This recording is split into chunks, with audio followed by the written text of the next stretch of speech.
dengan pemberitaan belakangan ini yang udah ada 3 oknum dokter yang melakukan tindak asusila. Yang pertama mungkin di Bandung, 2 di Garut, yang belakangan di Kuningan. Nih dokter memandang seperti apa sih? Oke, jadi kan ini lagi rame ya karena ada satu kasus yang kebetulan kasusnya pelecehan seksual yang disebutnya pencabulan lah ya. Nah, kemudian yang melakukan adalah oknum dokter. Nah, sebenarnya gini, itu kan undang-undangnya udah jelas ya, kode etik kedokteran itu udah jelas, tergantung dari untuk mereka mau melakukan hal yang tidak baik itu kan tergantung dari si orangnya masing-masing ya, jadi pribadi masing-masing. Tapi kalau aturannya udah jelas, kenapa? Karena di kode etik kedokteran dari profesi dokter sendiri, dari majelis kode etik kedokteran sendiri itu udah ada aturannya sendiri. Jadi dokter itu otomatis mesti satu punya yang mereka mesti pertahankan atau mereka perhatikan atau mereka mesti benar-benar jaga adalah integritas, kemudian juga objektivitas, kemudian kompetensi, jadi kompetensi profesional dan kehati-hatian, kemudian kerahasiaan juga penting, dan perilaku profesional. Nah, ini perilaku profesional ini yang sangat mesti dijaga ya. Nah, jadi aturan itu udah jelas, dan masalahnya tergantung si dokter-dokter itu sendiri, mereka mau mengikuti apa enggak. Nah, kalau untuk kasus-kasus seperti itu kan otomatis mencoreng nama baik dokter-dokter, nggak cuman pribadi tapi keseluruhan dokter, jadi ikut ke bawah kemana-mana. Nah, dari satu kasus kemudian berkembang lagi kasus lain ada, jadi makin banyak, dan akhirnya dari yang kasus lama pun ada beberapa yang sudah mulai berani melaporkan. Kalau dulu katanya nggak berani gitu kan. Nah, sebenarnya juga udah ada prosedurnya kalau mengalami hal seperti itu yang tidak mengenakan atau kasus pelecehan seksual, kasus-kasus seperti yang sudah terjadi itu bisa si korban itu bisa melaporkan ke KKI atau Majelis Kode Etik Kedokteran. Itu ada Majelis Disiplin Profesi namanya, MDF. Nah, bisa melaporkan ke situ, bisa secara offline dan nggak mesti dia sendiri, bisa maksudnya diwakili oleh keluarga juga bisa, pengacara ahli hukumnya bisa, atau siapa yang dipercaya juga bisa gitu ya. Nah, kemudian nanti akan dijaga tuh si korban itu juga akan dijaga keselamatannya, kerahasiaannya dijaga sama majelis disiplin profesi itu. Nah, kalau nggak mau offline bisa juga secara online. Itu kan ada kanalnya tuh, kki.go.id. Bisa di laut situ juga. Nanti juga itu akan disalurkan emailnya tuh ke MDF juga. Nah, dari situ akan diproses tuh pasti, nanti di investigasi, dicari bukti-bukti segala. Nah, pasti akan ada sanksi kalau misalnya emang benar-benar mereka melakukan hal-hal yang tidak terpuji. Etika profesi seorang dokter seperti apa sih ketika menemani atau melakukan kayak semacam ya Nah, tindakan-tindakan ini gitu. kemarin rame karena saya nggak tahu, ada di salah satu stasiun TV diwawancara ada yang narasumbernya bilang ini, tidak ada satupun dokter yang memeriksa pasien itu sendiri, mestinya ditemani, kata dia begitu kan. Nah, itu rame tuh di grup-grup dokter, semua tuh pada nanya, emang ada aturannya begitu ya? Karena ada dokter-dokter, misalnya dokter-dokter yang praktek pribadi, mereka nggak dari dulu, yang apalagi dokter-dokter yang udah senior ya, mereka dari dulu nggak ada perawat, kadang-kadang praktek di rumah itu mereka periksa sendiri.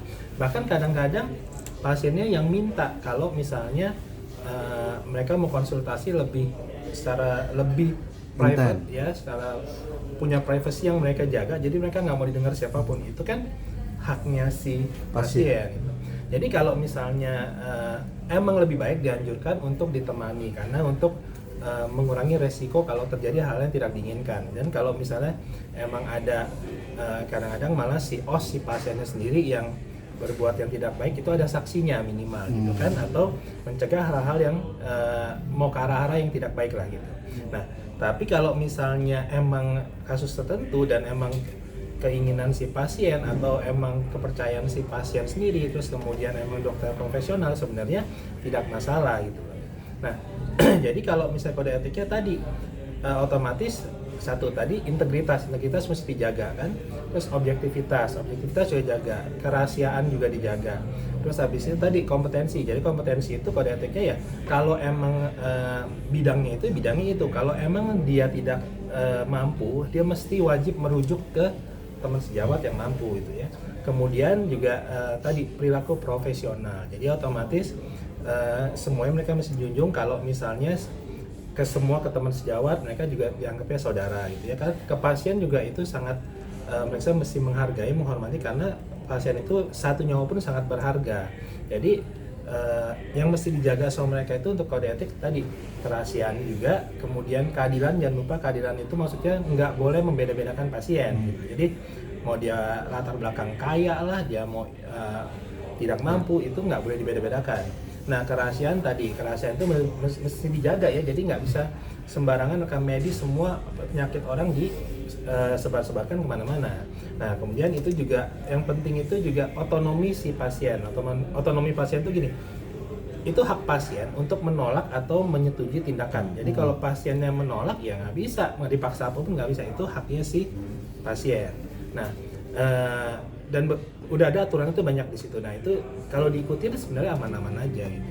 Dok, berbicara soal kode etik nih dok, beberapa oknum tadi kan melanggar kode etik. Sanksi paling beratnya apa sih dok? Nah kalau ini lihat dari profesi dokter ya, profesi dokter otomatis kan dicabut STR-nya, kemudian SIP-nya itu nggak bakal bisa ada terbit. Kalau STR dicabut jadi seumur hidup dia nggak bisa praktek lagi gitu kan. Seumur hidup? Ya, karena kalau STR dicabut dia nggak bisa ngurus surat izin praktek, karena surat izin praktek perlu STR, surat tanda registrasi itu. Nah kalau dari hukum itu kan diserahkan ke pihak yang berwajib ya, kebetulan ya kepolisian lah di sana. Oke dok, tadi kan bilang kalau pasien menolak itu haknya, ya kan? Berarti yang terjadi di Garut itu yang pasien dokter kandungan melakukan USG sampai ke ranah intim, apa itu maksudnya emang tindakan seperti itu kan memang tidak ada atau gimana nih dok untuk seorang pasien, untuk seorang dokter melakukan tindakan USG itu? Jadi gini, waktu kita awal jadi dokter itu udah diajarin tuh, dikasih tahu ada batas-batas yang boleh dilakukan, ada yang nggak boleh dilakukan. Misalnya ini kita ngomong, ini belum ngomong USG ya. Misalnya kalau pemeriksaan VT itu kan kalau misalnya kita mau, kebetulan si ibu lagi mau melahirkan, itu kita mau ngecek pembukaan berapa, kita melakukan VT gitu ya.